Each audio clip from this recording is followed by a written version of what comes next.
We now have video of former Breitbart propagandist and former Trump advisor Steve Bannon, who at one point was participating in meetings with the National Security Council. The backwards nature of how these absolutely horrible people, 50 to 60 years from now, when this era is studied, and people like Steve Bannon, Jared Kushner, and Stephen Miller are part of the discussion of history of the people that had influence at this point in time. Let's hope the future forgives us. Steve Bannon now has admitted that he helped plan the January 6th Trump rally that ultimately led to the Trump riots in order to kill the Biden presidency in the crib. That's the phrase he used. We're going to look at a clip momentarily.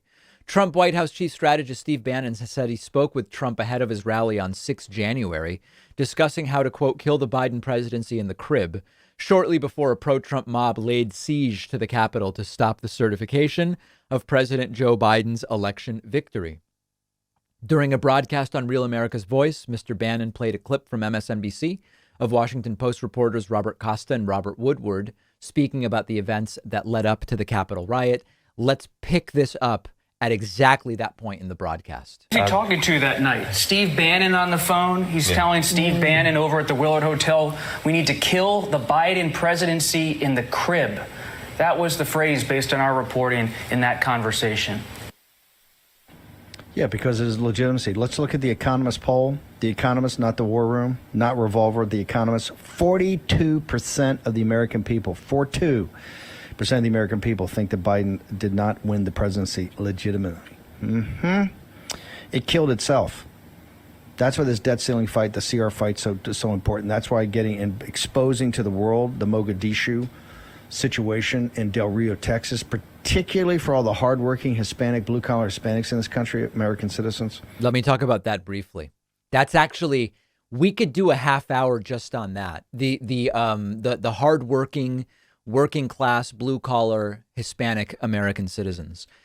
So Steve Bannon is a horrible reactionary, but Steve Bannon is part of a slice of the right that recognizes, particularly in states like Texas, you're going to need to appeal to Hispanic voters if you want to continue winning those states. And in fact, Trump did okay with Hispanic voters. If you look at Florida, I know Cubans are particularly right-wing Hispanic voters, but he did okay in Florida, actually. He won Florida thanks in part to a pretty strong level of support from Cuban-American Floridians. Steve Bannon understands that, and that's why now you're starting to see people like Bannon placate and sort of pay lip service to working class American Hispanics who are American citizens. That is, it's dangerous in the sense that if they succeed, it will allow them to hold some of these states longer than all else being equal they otherwise might be able to. So we're going to come back to that. But that's now when you might be wondering why all of a sudden is Steve Bannon talking about, appealing to Hispanic voters. It's because he is part of a slice that recognizes what's going on and that they need those voters in order to keep winning places like Florida, Texas, maybe even other states. Just let this go what this illegitimate regime is doing. It killed itself, okay? But we told you from the very beginning, just expose it. Just expose it, never back down, never give up, and this thing will implode. And we'll save, in doing so, we will save our country. So not denying there that he was involved and talking to Trump about that. They had this plan.